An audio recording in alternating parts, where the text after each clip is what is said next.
Isso tem que estar muito claro para vocês, né? Quadradinho homem, bolinha mulher, losango não tem definição de sexo, pode ser menino ou menina, mulher ou homem, macho ou fêmea, como a gente fala muitas vezes também, às vezes cria questões veterinárias, animais e tal, pode pensar em macho e fêmea. A gente usa, às vezes, na genética, a gente usa muito a drosófila, que é uma mosca de fruta, então, para fazer questões de genética. Mas, basicamente, na genealogia humana, quadrado, homem, bolinha, mulher, losango, não determinamos. Quando está colorido ou achurado, né, é porque o indivíduo está afetado por determinada característica. Quando não, é porque é normal, não está afetado. Cruzamentos, sempre quando vocês vão ver assim, macho e fêmea, homem e mulher, um tracinho no meio, cruzamento. Aqui o cruzamento consanguíneo, esses dois tracinhos, cruzamentos consanguíneos são quando cruzamento entre pessoas que têm um grau de parentesco próximo, tá? Então, primo com prima, alguma coisa por aí. E depois os irmãos, os descendentes, sempre estão colocados assim. Quando for gêmeos, são esses tracinhos que têm o mesmo vértice. Esses gêmeos dizigóticos, que são gêmeos não idênticos. Então, pode ser do mesmo sexo ou sexo diferente. São gêmeos não idênticos. Os idênticos, eles têm o mesmo vértice. Eles têm o mesmo vértice, como vocês estão vendo aí, e tem um tracinho ali embaixo juntando os dois. Aí são gêmeos idênticos ou monozigóticos, e esses gêmeos, obrigatoriamente, eles têm que ser do mesmo sexo, né? Porque eles vieram do mesmo zigoto. Então, os dois são meninos ou meninas. Aqui é quando faleceram os descendentes ou os indivíduos já falecidos, e aí, do lado direito aqui, a gente tem a genealogia completa, tá? A gente costuma numerar as gerações, como vocês estão vendo aqui, nós temos 3 gerações, nós numeramos elas aqui com algarismos romanos, tá? E também cada indivíduo a gente acaba se referindo. Então, na geração 1, a gente numera indivíduo 1, 2, 3 e 4. Geração 2, 1, 2, 3, 4, 5, 6. Geração 3 só tem esse aqui.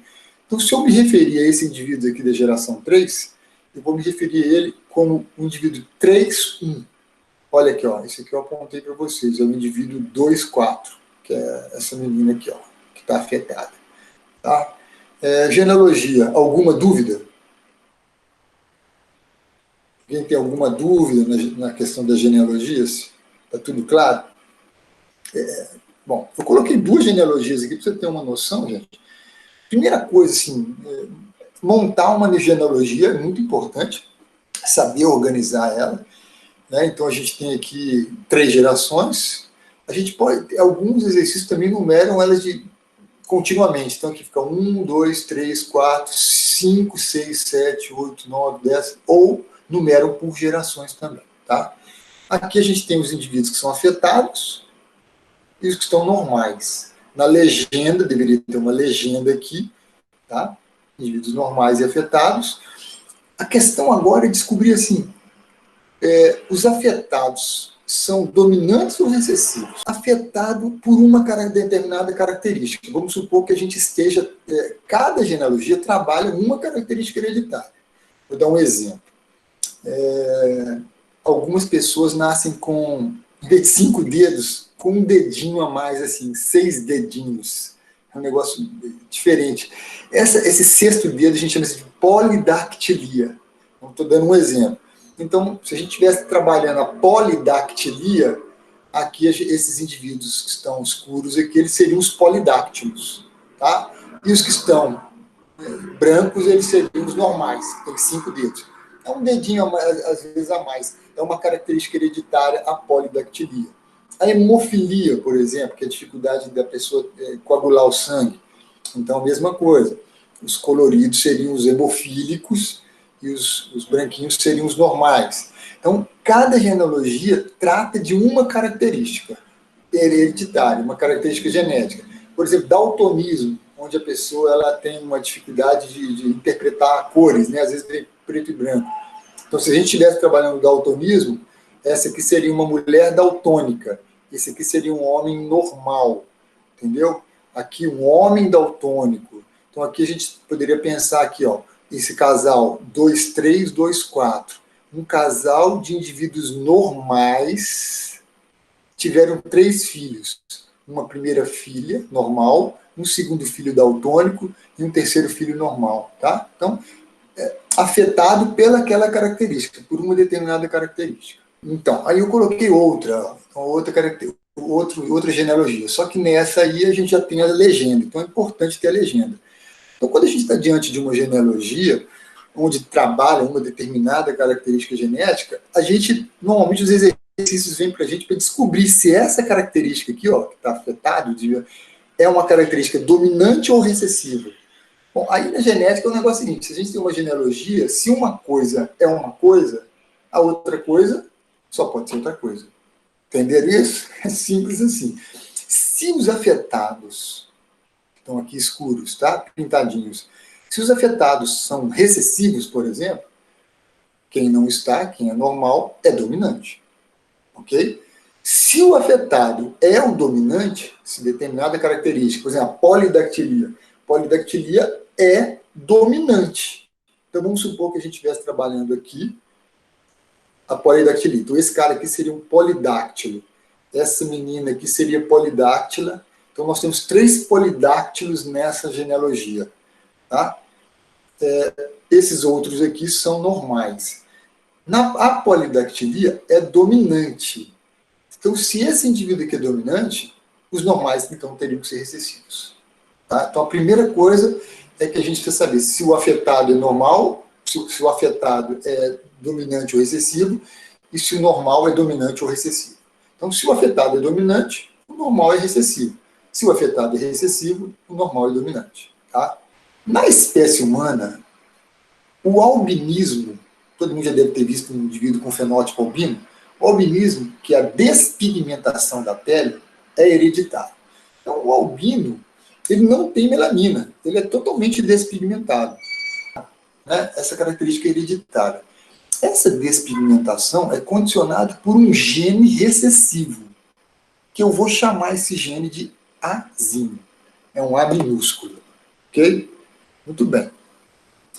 A gente usa a letra minúscula, como a gente viu lá, a letra minúscula para o gene recessivo e a letra maiúscula para o gene dominante.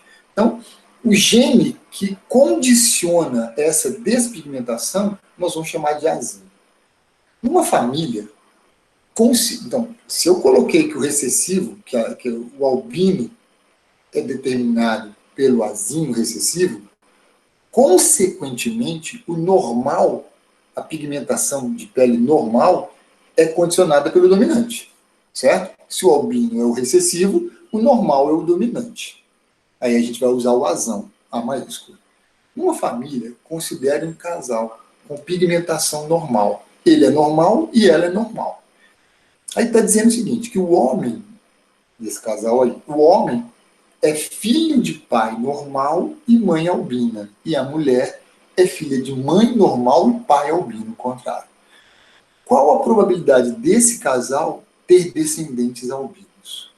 Bom, então, a primeira informação importante aqui, nós estamos falando do albinismo. O albinismo é a característica que a gente vai colorir lá na genealogia, tá? Beleza. O albinismo é dominante ou recessivo? Está dizendo aqui que é recessivo. Logo, normalidade é dominante. Nós vamos à letra A. É uma convenção nós utilizarmos a letra inicial da característica recessiva. Então, albinismo, letra A. Então, o albino é Azinho. Como toda característica é condicionada por um par de genes, que são genes alelos, né, a gente tem aí. Vamos lá. Que os albinos, olha, a primeira coisa que a gente tem que pensar assim, os albinos, se o gene é o recessivo, então o recessivo ele só se manifesta quando ele está em dose dupla. Então toda característica genética tem que ter um par de genes, né? 2N. Tem os genes alelos que estão nos cromossomos homólogos. Lembra que nós temos 46 cromossomos, 23 pares? Em um desses pares tem lá o gene do albinismo. Então aqui nesse caso, como o albinismo é condicionado pelo recessivo, o recessivo só vai conseguir se manifestar se ele estiver do lado de outro recessivo. Porque se esse recessivo estiver do lado de um dominante, aí o dominante prevalece. E aí vai ser normal. Então, os indivíduos normais, como eles são dominantes, eles podem ser azão, ou azão azinho, homozigoto dominante ou heterozigoto. E o albino só pode ser azinho azinho. Isso ficou claro para vocês? Então aqui nós temos os genótipos, então aqui ó, os genótipos, azão, azão, azão, azinho, azinho, azinho, e os fenótipos, se ele é normal ou albino. Tá? Fenótipo é a característica que a gente a característica manifestada. Genótipo é o próprio gene representado por letras do alfabeto. Então, toda característica genética a gente tem que ter sempre um par de genes. Tá? O gene recessivo, ele só vai conseguir se manifestar quando ele tiver com outro recessivo, tá? E o dominante não. O dominante pode ter dominante com dominante e o dominante com recessivo. Bom, olha só. Quando a gente olha essa genealogia, a gente diz assim, um casal de indivíduos normais, que é esse 2,1 e 2,2. Ele tem pai normal e mãe albina. Ela tem pai albino e mãe normal. Tá? E aí, qual a probabilidade desse casal ter um descendente albino? Tá vendo? A resposta. Como é que a gente vai fazer isso? Bom, a gente tem que fazer o cruzamento desse casal. Esse casal não é normal? Se esse casal, os indivíduos são normais, então ou eles vão ser azão-azão, ou eles vão ser azão-azinho. Tá? Porque eles são normais. Então, como é que eu vou descobrir isso? Bom, aqui o exercício ele tem que me dar as dicas sobre isso. Os que eu tenho certeza do genótipo são esses dois aqui que estão coloridos. Ó. Por quê? Porque o recessivo, o albino, só pode ser azinho-azinho. Tá? Então, assim, o pai dele é azão alguma coisa. Eu não sei se o pai dele é azão-azão ou azão-azinho. Então, eu coloco azão-traço. Tá? Deixo um tracinho ali na expectativa de eu conseguir ou não descobrir. A mãe dele, eu tenho certeza que é azinho-azinho. Ele não é normal? Se ele é normal, então ele tem que ser azão. Mas por que ele é azão-azinho?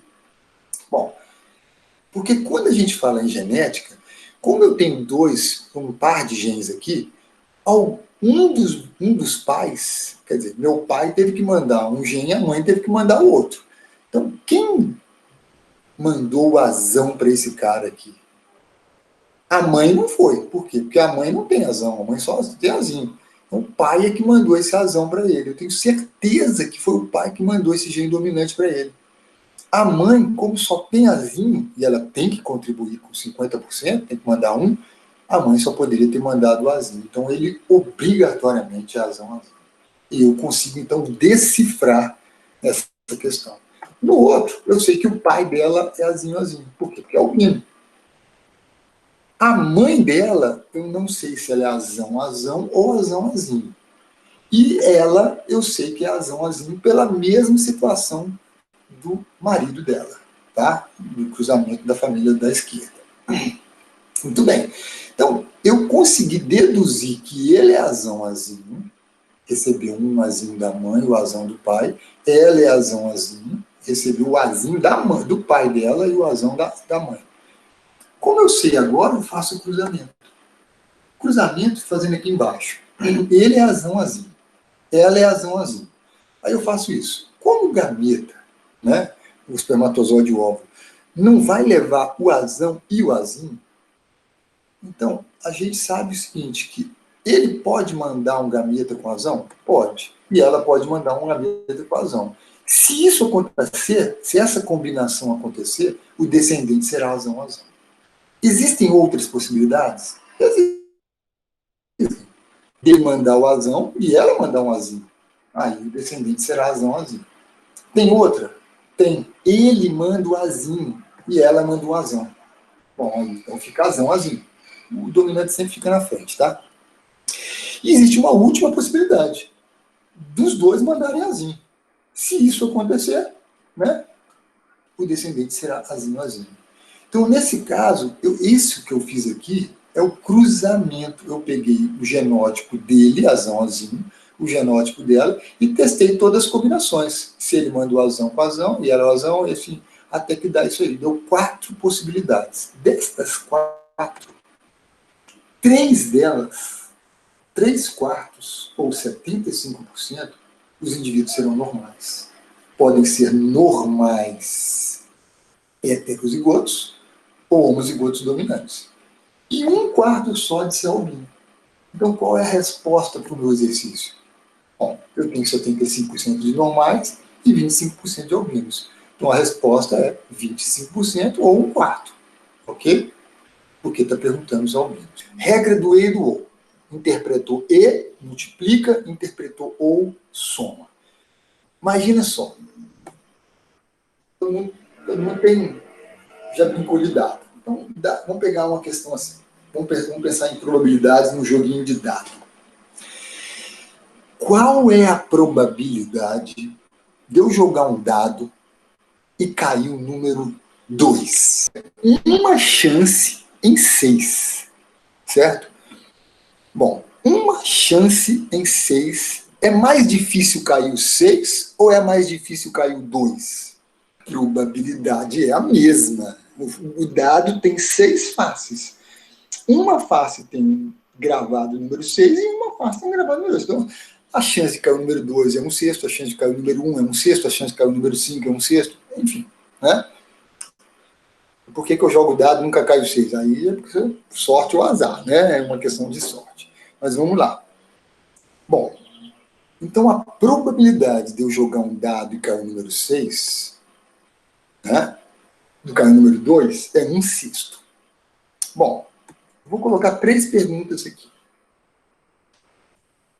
A primeira já foi respondida. A chance é uma chance em 6, ou seja, 1/6.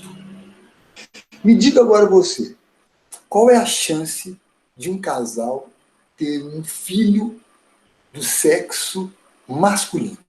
50%. Né? Se você for depois gerar o cromossomo X e Y, fizer as combinações, a mulher XX, os homens XY, a mulher tem um óvulo X, os homens podem mandar um X e um Y. Então a fecundação faz as combinações todas lá, dá 1/2, uma chance em 2. Então é a mesma chance. Menino ou menino. Beleza. Agora, olha a segunda pergunta. Qual a probabilidade de obter o número 1 ou o número 6? Tá? Então agora eu tenho que jogar o dado, e esse dado ele pode cair o número 1 ou o número 6. Quem sabe me responder? Qual que é a chance?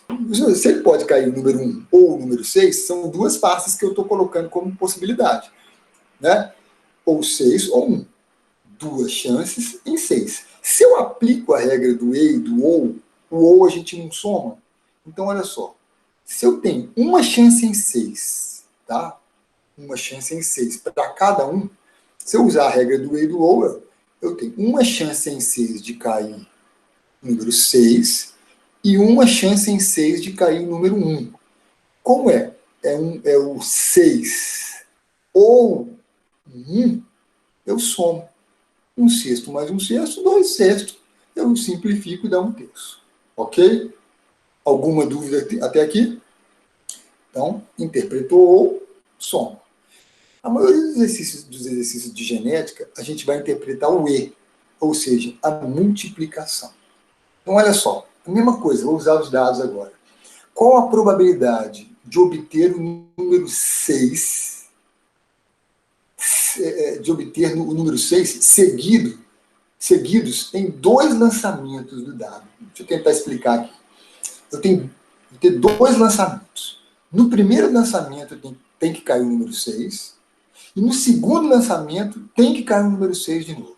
Ou uma outra situação, eu tenho 2 dados. Eu jogo os 2 dados e tem que cair o número 6 nos 2 dados. Então tem que cair o número 6 ou o número 6, ou tem que cair o número 6 e o número 6. Você vai fazer o quê? Qual que é a chance de cair o número 6 uma vez? 1/6. Qual que é a chance no outro dado, no outro lançamento, de cair o número 6? 1/6. Mas tem que ser 1/6 e 1/6. Qual é a resposta, então? 1 em 36. Então, nesse caso, eu multiplico uma chance em 6, certo? 1/6 para cada lançamento. Se eu usar a regra do E, né, é 1/6 vezes 1/6, que é uma chance em 36. Então, me responde o seguinte, qual a chance de ser menino? Vocês falaram para mim que é 1/2, ok? Agora, qual é a chance de um casal ter 4 crianças, 4 filhos, e os 4 serem meninos? Quem me responde? 16avos? Exatamente. O primeiro é um sexto, o primeiro é um meio, o segundo é um meio, o terceiro é um meio, o quarto é um meio, certo? São 4 filhos, os 4 têm que ser meninos.